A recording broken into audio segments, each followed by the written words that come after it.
Calling all detectives. A small boat drifts helplessly down a fog-bound river, directly in the path of a steamship. That is the situation on this page from my casebook. The casebook of Jerry Browning, private detective. A man like me, Jerry Browning, in my business, private detective, doesn't often get a chance to find out how he really stands with people.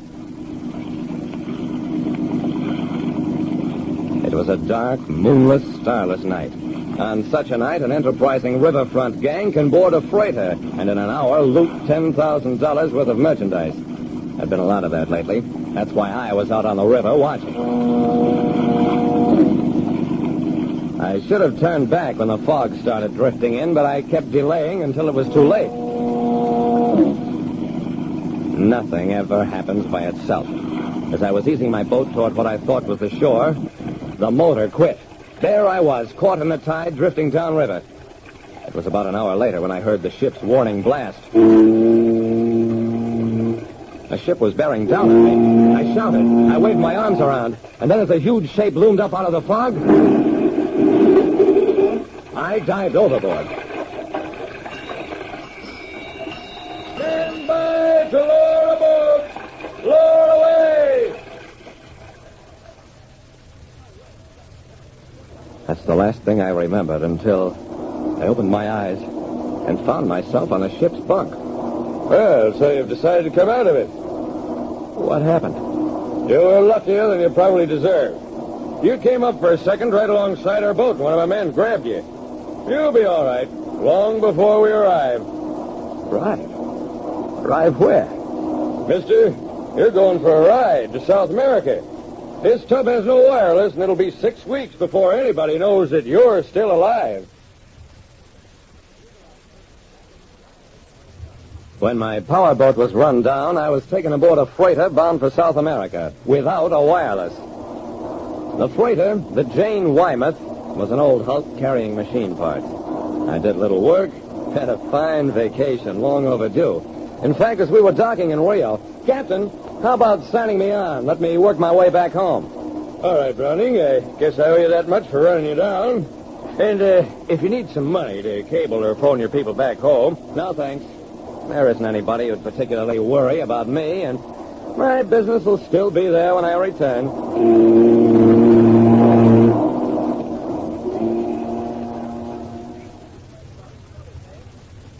It was almost 4 months after I'd been rescued that we docked once more in the shadow of familiar buildings.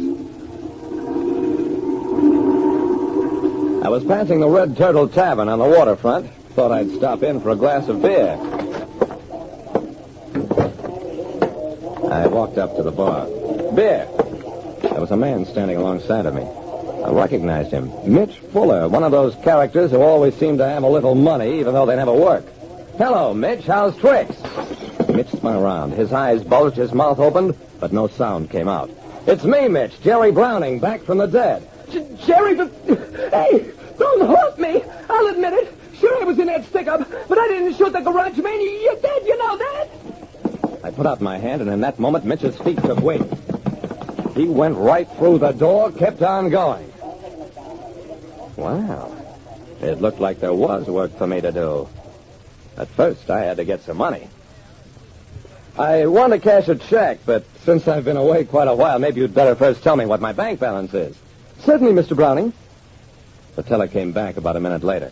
You have a balance of $2,312.74, Mr. Browning. $2,300? Where'd I get it from? Really, Mr. Browning, I couldn't say, except that we never make mistakes. I cashed a check for $100, went out of there in a daze. There was a police car coming down the street. Lieutenant Dawson of Homicide was at the wheel. I called out, "Hey, Dawson!" Dawson swung around so fast he sideswiped a car parked at the curb. He jumped out and... Jerry, are you really alive?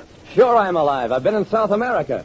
Mitch Fuller came tearing into headquarters a while ago, claimed he saw your ghost, and you told him to surrender in that garage shooting. When I heard your voice, I wondered what I'd done wrong. Probably plenty.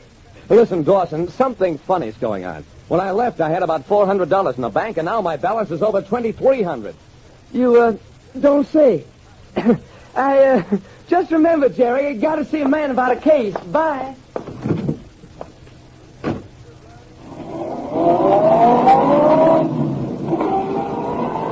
I watched, perplexed, as Dawson climbed back into his car and drove off. Then I shrugged, took a taxi to my office building. Yeah, I'm talking for Jerry Brown. You owe him $200 for some work he done for you 2 years ago. And if you don't pay up, a couple of the boys is coming around to see you. Okay, you got until Wednesday morning. My friend Louie, the ex-burglar, dunning clients who hadn't paid up. You'd be surprised how many of those there are. Louie pushed the phone away. About time you showed up, Jerry. Getting this place in shape is hating my restaurant business. Well, at least you didn't think I was dead, Louie. I figured you was hurt, laid up someplace. Couldn't get in touch with your friends. I couldn't bear the accusing look in his eyes. I see what you mean, Louie. But don't tell me you collected $2,300 for me besides paying my rent and other expenses here. Well, yeah and no. You see, Dawson and a couple of them other cops, they come around after duty, and if the cases come in, little stuff, they take care of it for you, and then I send the bill. Yeah. And I collect, too. Louie got up. Well, drop into my joint for a fish burger sometime. Yeah, Louie. Sure. And thanks. I went over, sat down at my desk. And the way I felt was the way any big heel feels. A man who thinks he's poor because he hasn't got much money, when all the time he's got $1 million worth of friendship. Like I said, it's almost worth getting killed to find out what a fine place this world is in which to live. Listen next time to Calling All Detectives. Mystery drama, mystery quiz, and a chance for you to match wits with yours truly, Jerry Browning, Private Detective.